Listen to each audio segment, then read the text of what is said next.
Bell rings. Okay. So welcome you all to my class. So today we are going to learn something about carbon nanotubes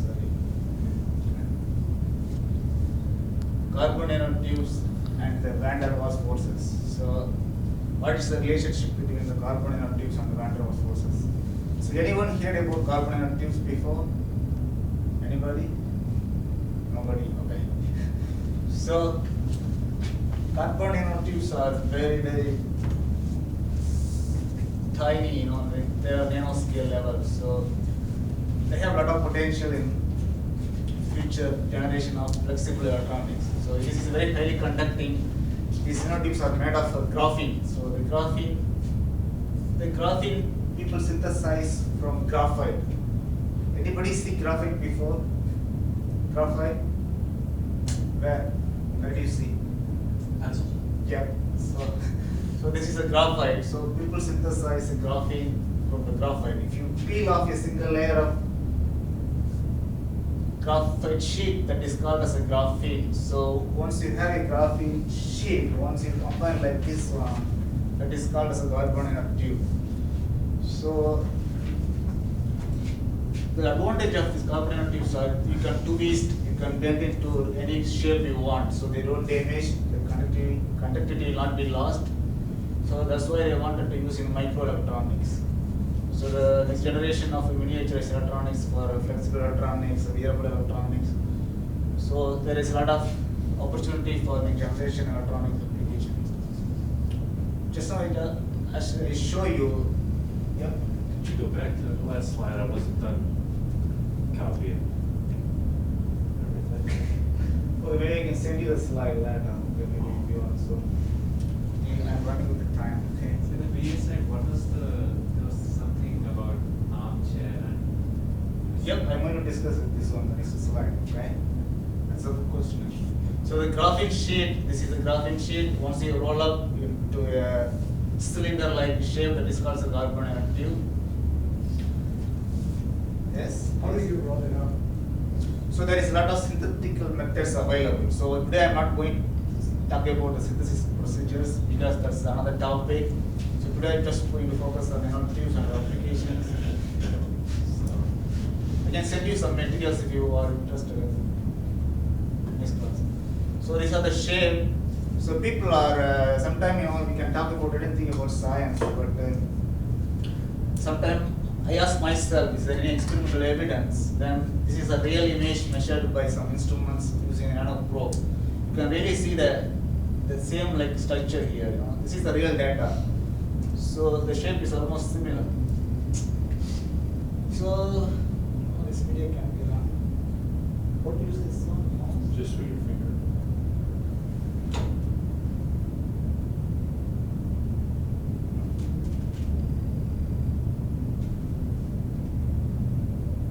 You may not do it because you have a pointer. Right? Okay. So there's a bit. Okay, so the nanotubes looks like this forest, the individual tubes. So they have very good properties, especially they have very strong mechanical properties. This is like a steel. If you look at those carbon nanotubes, they look like a block of powder. So you don't see the tubes when you look at your bare eyes. So you need a very highly specialized microscope. So they are strong like a steel, light like aluminum, and elastic like plastic.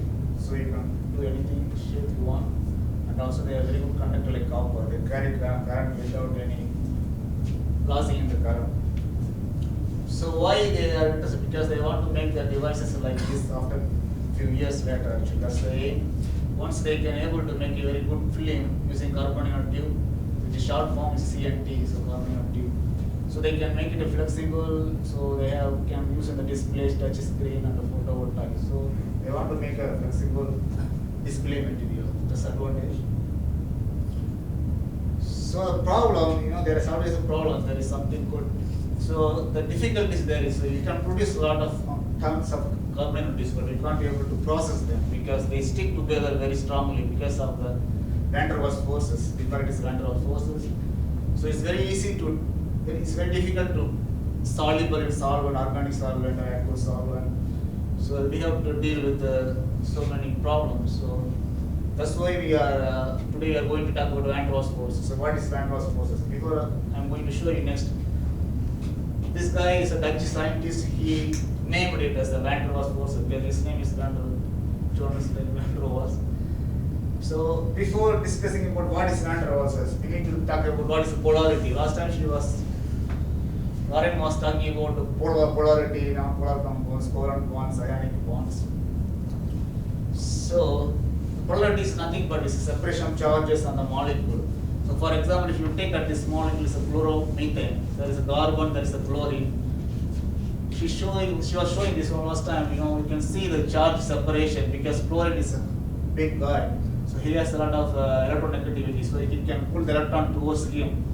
These are the small guys, they can't able to compete with this one. So the charges will move, the electrons move towards the chlorine, so they will get negative charges. Automatically it will negative charges, then they have to hold the positive charges. That's the polarity. So there is an imbalance in charges. That is called as a polarity. Okay, I am going to ask you to guess which compound here is a polar, which is non-polar. So oxygen, this is water, this is ammonia, this is aluminum chloride, carbon dioxide, tetrachloromethane, hydrogen sulfide. Which is polar? Vijay, can you guess? Water is polar. Okay. What about this one? That looks like polar. What do you think of this one? Non-polar. Non-polar. So why is this non-polar? Why this is polar? Can you explain? No, I can't. Because the chlorines pull equally in all directions. Yeah, exactly. Yeah. So that's correct actually. So exactly, if you see it is oxygen, nitrogen, sulfur, they are very big. But here you can see there is a equally balanced chlorine. So the guys are all four chlorines are very strong. So they can hit each other. So everybody go away from home. So there is a charge separation. Once here charge get neutralized, become zero. Net charge is zero. Here there is imbalance in charge. So molecule interaction. Okay, if you want to talk about the molecule interaction, I want to give you some simple example. If you take as a water is a liquid. Okay, if you want to heat water, then what will happen? Water become water vapor, so you vaporize. So there is a complete disorder. So molecules are free; they can do whatever they want. They don't want to touch each other molecules. The other side is if you want to make it ice, so you want to cool down. Then it becomes ice. Ice is a very perfectly ordered crystalline solid because the cap, everything is completely ordered. So this is a three forms. So these are based on the molecule interaction. So here, still molecules have some interaction, but they are not strong enough. That's why they have still spaces to move around. But here you are completely free. You can go anywhere you want. But here you can't move, so you have to be sit there. So anybody can give some other real life example about humans, like this system, like okay, don't take a bit. You are sick. Once you are married, you are done. So it's like almost like this one. So relationship, you have time to space. There's a three types of van der Waals forces. Okay, so there is a dipole, induced dipole, and dispersion. So I'm not going to discuss today about these all types of van der Waals forces. But dipole is just intermolecular. So one molecule once got polar charges, it will disturb the other molecule. That is called as a dipole. Dipole, induced dipole. There is one charge is a charged molecule. But this guy is okay, but he will not make them to change their structure. That is called as induce. You induce something. So this is one of the example I am going to show you. So what is van der Waals forces? They are small and they are big interaction between molecules. Their interaction is very weak compared to covalent bonds and ionic bonds.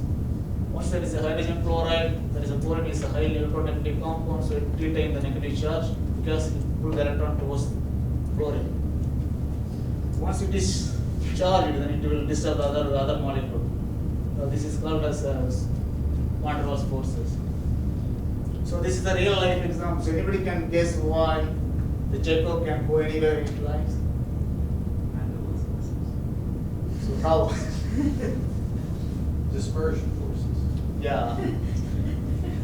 So because scientists have studied it, okay, and they found out they have lamella. So each the legs has this kind of things. They have a nanoscale center.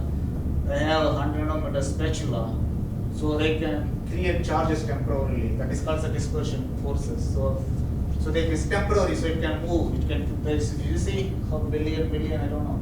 So that's why it can able to hold this kind of weight on any surfaces. So you can see also here there is a very billion kind of spatulas. So is there any other example we can guess? So this is our Spider-Man. So this is also same concept, I guess. So again, come back to carbon nanotubes.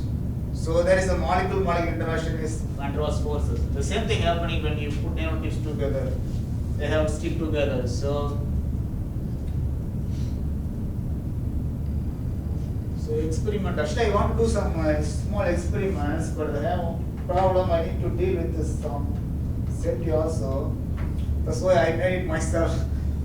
So this is a carbon nanotubes in water. This is a carbon nanotubes in some surfactant. Okay, you can see this is a carbon nanotubes powder. So you can see actually the powders are very lightweight. And also, if you put just CNT in water, they are not water soluble. If you put with some other surfactant, they are dispersible. You can see that bottle is highly dispersible, right? After 2 minutes sonication.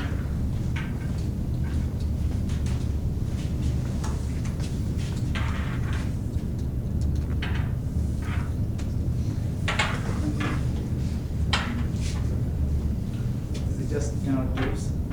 So anybody can guess why if I put some small chemical, it is there actually. There is just water, but the surfactant is present here. That's why CNT makes soluble. What is the reason?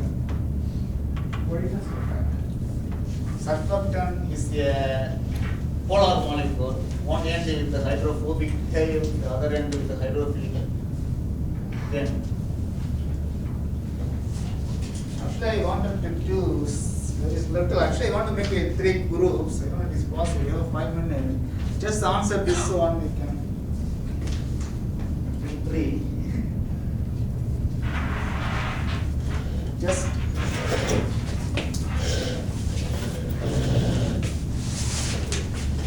three.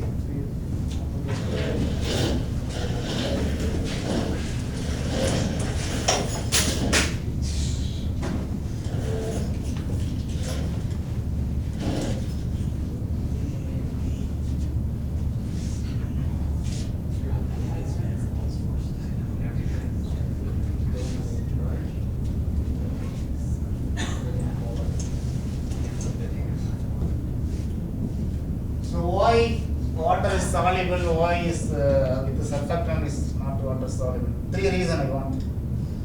Why it is not soluble in water? Why it is soluble with the surfactant with water?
the right. So this is a give me van der Waals forces, right? So what do you think?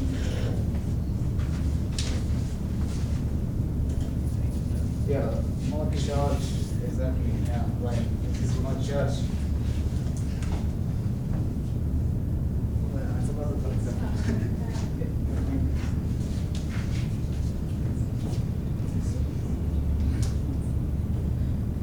The same.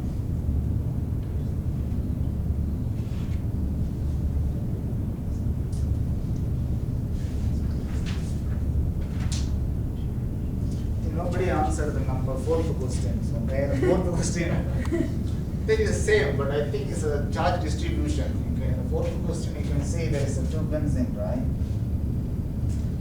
So there is another tube with the same thing. Sorry, I think maybe there is a hydrogen. So maybe there is a plus charges created here. Maybe sorry, C minus and H plus. Then they disturb me this. That's what I asked you to draw some drawing.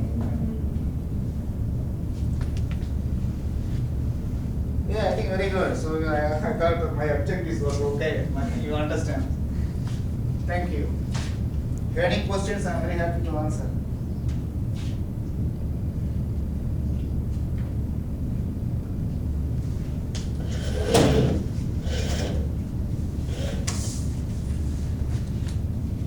How is this different from crystallizing? Like if you have those shapes and there is another molecule which is just going to come together. Yeah. Isn't it similar to crystallization? No, that's different. This is very temporary. So crystallization is permanent, very strong force. Because that you can dissolve and you can heat and they can. But maybe the energy. That's why they call it as a big interaction. So if you want, maybe you need to give some more energy. If you want to break this Like crystal. salt crystal, for example. Salt is a crystal. Yeah, right. So you just put it in water and it will dissolve. Yeah. So you don't really. The mechanisms, I think, is a good question actually. The mechanisms are different. There is an ionic reaction of that. Right? Once they put a salt, there is ionization takes place. Sodium plus, Cl minus. Here there is no other such kind of mechanism. Giving surfactants to the that what happens. Yeah, surfactant just sticking to the nanotube surface. Yeah. But nanotubes are not getting charged. There is no electron transfer. Bell reaction. rings. Yeah, there is electron transfer reaction in salt dissolving model. Okay. Okay, thank you. See you Yeah. next year.